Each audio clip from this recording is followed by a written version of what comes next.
Karibu tena ndugu mtazamaji wa Nishani ya Tai. Leo tunaenda kuchimba hadithi ya kushangaza sana katika masaa ya mwisho ya Yesu Kristo msalabani.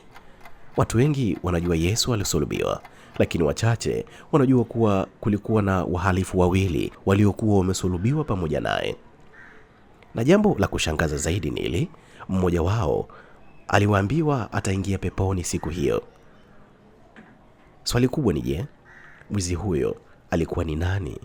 Na kwa nini Yesu alimpa ahadi hiyo kwamba leo tutakuwa wote peponi?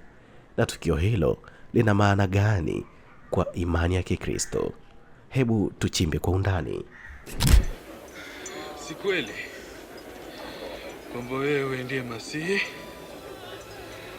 Jiokoe mwenyewe na sisi pia. Wewe umwogopi Mungu? Amepewa adhabu kama yako, ingawa yeye hakufanya chochote kibaya.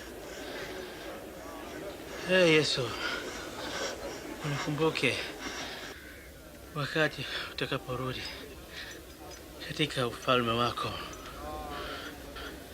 Nakwambia kwa hakika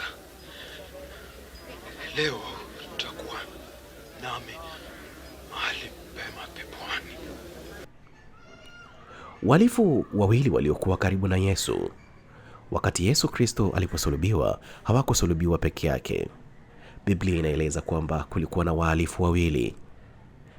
Katika Luka 23 mstari wa 33, wahalifu wawili walisulubiwa pamoja naye, mmoja mkono wa kulia na mwingine mkono wa kushoto.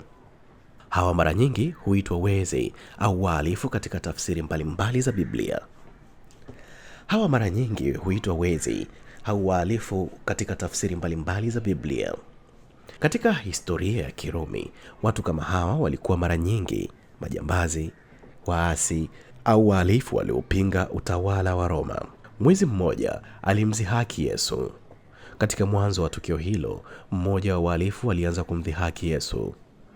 Katika Luka 23 mstari wa 39, neno la Mungu linasema, "Je, wewe si Kristo? Jiokoe nafsi yako na sisi pia." Kwa maneno mengine, alikuwa anasema, kama wewe una nguvu za Mungu, tuokoe hapa, tutoke wote. Lakini mwizi wa pili alitambua kitu tofauti. Na mwizi huyo wa pili alitoa majibu ya kushangaza sana. Alimkemea mwenzake. Katika Luka 23 mstari wa 40 mpaka 41, mwizi mmoja akamkemea mwenzake, "Je, umwogopi Mungu? Sisi tunapokea adhabu inayostahili, lakini huyu hakufanya kosa lolote." Hapa mwizi huyu alifanya mambo matatu muhimu.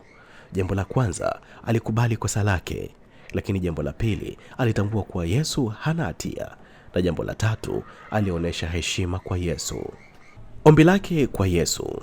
Baada ya kusema maneno hayo, alimuomba Yesu kitu cha ajabu sana.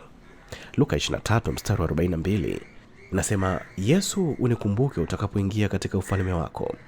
Hii inaonyesha kuwa hata akiwa msalabani karibu kufa, mwizi huyo aliamini kuwa Yesu ni mfalme. Ndipo Yesu akatoa jibu ambalo limekuwa maarufu sana katika historia ya Ukristo. Katika Luka 23 mstari wa 43, Yesu akasema, "Amini nakuambia, leo hii utakuwa pamoja nami katika paradiso." Hiyo ndio ilikuwa sababu mwizi huyu mara nyingi huitwa mwizi mwema. Lakini kwa nini Yesu alimwahidi pepo? Watheolojia wengi wanaona sababu kadhaa. Sababu ya kwanza inaonyesha toba ya kweli. Alikubali kosa lake hadharani. Lakini sababu ya pili, alimwamini Yesu. Hata wakati Yesu alikuwa anaonekana kushindwa, mwizi huyo aliamini bado ana ufalme.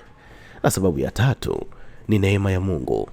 Katika Ukristo, wokovu haupatikani kwa matendo mazuri pekee, bali kwa imani na neema ya Mungu.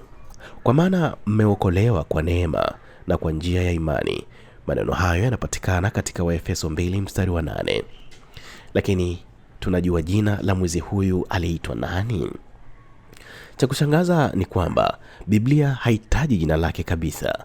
Lakini katika maandiko ya kale kabisa ya Kikristo anatajwa kwa jina la Dismas. Hata hivyo, jina hilo halitoki moja kwa moja kwenye Biblia. Lakini funzo kubwa la hadithi hii ya mwizi huyu inaonyesha jambo kubwa sana katika imani ya Kikristo. Hata mtu aliyefanya makosa makubwa anaweza kupata msamaha. Mlango wa rehema uko wazi mpaka dakika ya mwisho, na imani ya kweli inaweza kubadilisha hatma ya mtu. Kwa hivyo, ndugu yangu mtazamaji ama msikilizaji wa Nishani ya Tai, mmoja wa wahalifu aliyesulubiwa pamoja na Yesu Kristo alitambua kosa lake na akaonesha imani, tena imani thabiti.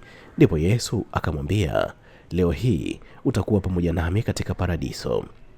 Hii imekuwa ishara ya tumaini kwa watu wengi duniani. Lakini kama umejifunza kitu kipya leo, subscribe kwenye channel ya Nishani ya Tai, bonyeza like, lakini usiache kushare video hii, na kwenye video inayofuata tutachimba mada nyingine kubwa za kuvutia sana. Asante, bye bye. Yesu, unikumbuke wakati utakaporudi katika ufalme wako. Nakwambia kwa hakika, leo utakuwa nami mahali pema peponi.